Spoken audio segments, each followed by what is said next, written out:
Welcome to the podcast series, Small Business Survival Conversations. Through our weekly conversations, we hope to provide you with strategies and insights, knowledge and expertise to enlighten you as you work to build and grow your business. Here are your hosts, Anna Steinfest and Dr. Michael Troyer. Hello, everyone. Glad you could join us. This is Dr. Michael Troyer, and our topic today is 4 steps to that scary thing called networking in order to build our business. So we have to go into this big space with lots of people, and maybe we only know 1 or 2. Oh boy, and we want to build our business. We want to find some new customers. What are we going to do, Anna? What are we going to do? I think you can tell this is Anna coming up. Yes, Michael. Yes, it's extremely intimidating and scary to go into a room and networking. I should put maybe above that is public speaking for all of us, but networking for small business owners, it's a nightmare. However, you have to do it. It's a must for small business owners to do it, to make sure that you create your network and you expand your reach of potential customers or network, or even network of people that can connect you with some different supply chain you need for your business. So it is a must for small business owners. We want to ease your networking skills and give you some tips how you do it. Yes. I think the first one would be simply to look at the possible places you could go to meet people, the different networks, and make sure you're going to the one that might serve you the best. And I would break it down in a number. There are professional networks. So there's financial folks, bankers and financial planners who get together. That would be a professional group. And they might, you might get to know somebody there who would seek your services or recommend you, refer somebody to you. There are industry groups. If you're into manufacturing or if you're into a particular type of manufacturing, it might be useful to go to that. If there's a market that everybody's trying to serve, the small homeowner who's just purchased their first home, there's a market, and you might get together with other people who are also going after that same market and share notes on how to approach that first-time home buyer. Or maybe it's simply similar types of people. I'm a consultant. Anna's a consultant, so it's fun sometimes to talk to consultants, even though they don't provide our particular services. I learn things from other consultants. So choose the right network to go to. That'll make you a little more comfortable.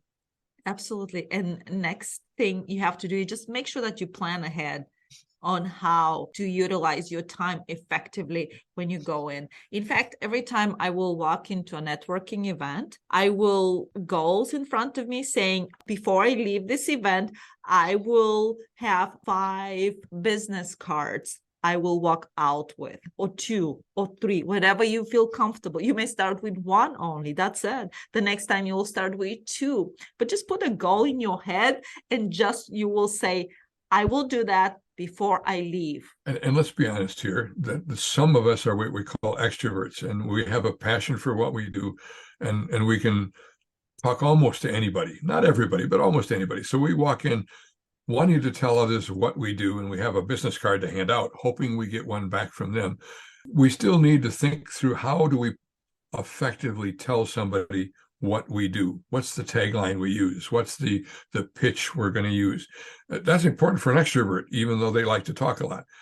But let's talk about the introvert who's walked into the room and they really don't want to have to talk to anybody. What do they do? How do they prepare themselves? I think you want to have in your head a question you want to ask of somebody, or a little bit of small talk. Right? We all talk about the weather or something else. We have a colleague, Anna and I, who said to go into a room like that and look for somebody leaning against the wall, maybe with a plate in front of them, nibbling on some snacks, not talking to anybody. Walk over to them with another plate, lean up against the wall, and don't say anything for a few seconds. And then say, this is really tough, isn't it? I don't know anybody here. And see if that person responds. That's opening a door. And as an introvert, that's what you're trying to do, is open the door to see if you get something going. If the person responds, you might get that first business card that Anna said among the 5 you're trying to collect, pushing yourself to talk to strangers. And sometimes I will just kind of in my head, I'm closing my eyes, dive right in and ask, what do you do? Just Yes. one person. And I'm in my head, I usually will say, and I will be done because I have only one goal, one business card. I just will ask the first person I meet. I'm getting their business card. And that's it. And the interesting part is when you ask the question, what do you do? So you create an interest in the other person. You don't have to talk. You don't have to come up with the tagline at this point, because sometimes we tagline, I prepare my tagline. And if people ask me, I forget about my tagline. So that's why you ask them, you throw the ball in their court and see how they will react. And then you will start the conversation. Anna, you were so right. And I think the most powerful selling tool that we have in front of us that we don't use is simply to ask a question. You ought to have a list of 5 questions and a little piece of paper in your pocket. You can pull it out and say, okay, I'll ask that one to the next person. Yeah. What do you do? Or are you involved in a product or a service that you offer? Well, any kind of question. You want to get the conversation going and make them talk to you. Follow up with another question. Keep it going for a while. They'll think you're so brilliant because you're asking questions, and you don't have to make up any conversation at all. And you are interested in them. You cannot imagine the ego of the other person, how much they start glowing when someone else is interested in them. It's amazing. And again, Michael said it, you don't have to talk. You just really, truly be sincere and be interested in the other person. In fact, a good principle to have in your head is ask more, talk less. Bingo. That's good for introverts and good for extroverts. Absolutely, absolutely. And Michael just mentioned about the tagline. So let's just talk a little bit about the tagline, because I know that a lot of people, they are concerned, is my tagline good, not good? Well, the only way you know whether it's good or not good is to test it. Mm-hmm. Test to different people and see how they will respond. And have, if you can, a little fun with it, because you want to get them to ask you some questions, perhaps. Somebody asked me, what do I do? I said, I help small business owners sleep at night. And I leave it at that. And then they want to know, well, what do you mean by that? That's kind of a funny, goofy phrase. So play with it a little bit, but think of something that provokes a response from whoever asked you to say, well, what do you do? Yes, you have to stand out from the crowd. Mm-hmm. That's very important.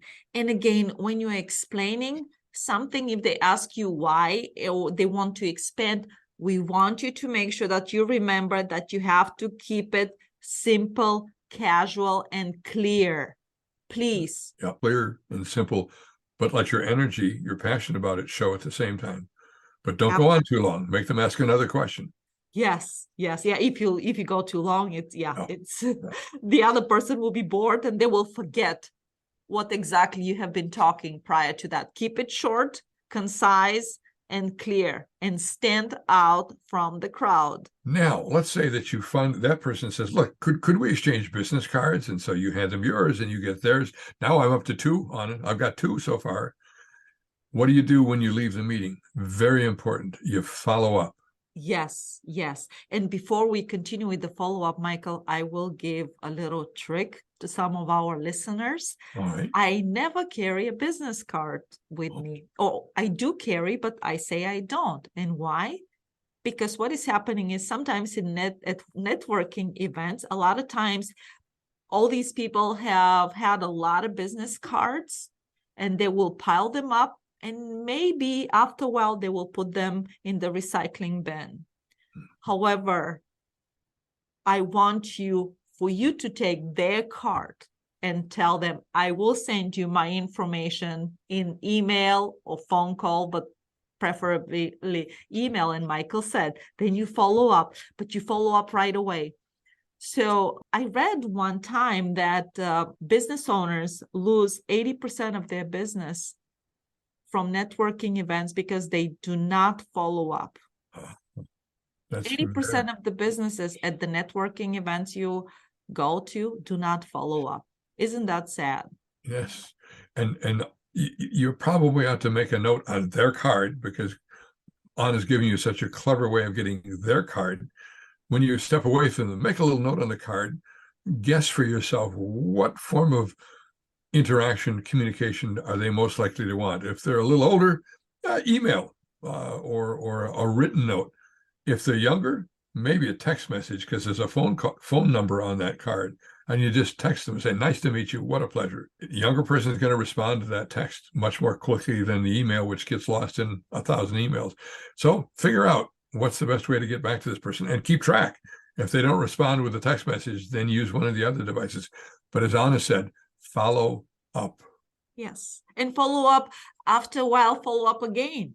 Maybe they were very busy after the event right away. Don't assume that they don't want to talk to you, because you don't know what's going on in the other person's life. They may be in the middle of a huge project. Follow up in a few months later and say, hey, how are you doing? We're just checking in. All right. We've given you 4 steps to networking. Shall we go through them, Anna? Absolutely. So first, you have to choose the right network. Number 2, you have to make sure that you plan ahead to make sure that you use your time very effectively. Number 3, you have to make sure that you have a tagline. And number 4, follow up. Extremely, extremely important step. Thank you for being with us. You've been listening to the Small Business Survival Conversation podcast. Make sure to like, rate, and review the show. And don't forget to join us next week for another episode. In the meantime, hook up with us on our Facebook group at Small Business Survival Tools and Tips. Till next time, thank you for listening.